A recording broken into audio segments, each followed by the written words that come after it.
ভাই আজকে যে আইপিএল এর ম্যাচটা হলো ভাই, চেন্নাই ভাই এত বাজেভাবে খেলেছে চেন্নাই। একদম বলতে গেলে কেউ একটা ভালো প্রবেশ কিন্তু দিতে পারে, ভালো কিন্তু কেউ খেলতে পারেনি একদম বলতে গেলে। মাত্র 127 টার্গেট দিয়েছে রাজস্থানকে, মাত্র 127 রান, যেখানে যেখানে জাসপাল বা সূর্যবংশী ওরা দুজনে কম্পিট করে যাবে, আর সাথে কম্পিটও করে দিয়ে এসেছিল। জাস্ট আউট হয়ে গেল সূর্যবংশী মাত্র 16 বলে।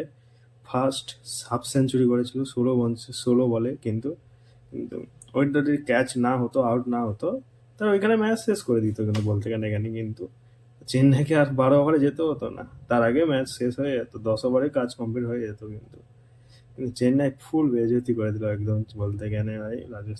রাজস্থানে এইভাবে এমনভাবে খেলেছে, মানে এমনভাবে উইকেটও নিয়েছে, আর ব্যাটিং করেছে এমনভাবেই খেলেছে, মানে ভালো টার্গেট দিতে পারেনি কিন্তু চেন্নাই এখানে। কিন্তু এই মানে তৃতীয় ম্যাচে কিন্তু আমরা দেখতে পেলাম যে মাত্র 127 ওভার, কদিন ধরে চলছে 200 উপরে উপর টার্গেট চলছিল ভাই। একটা জিনিস হলো যে আইপিএল একটা জিনিস দেখতে পাচ্ছি, যারা ফার্স্ট ব্যাটিং করতে আসছে ওদের হারার নিশ্চিত, ওরা আগেই হারবে বলতে গেলে এখানে।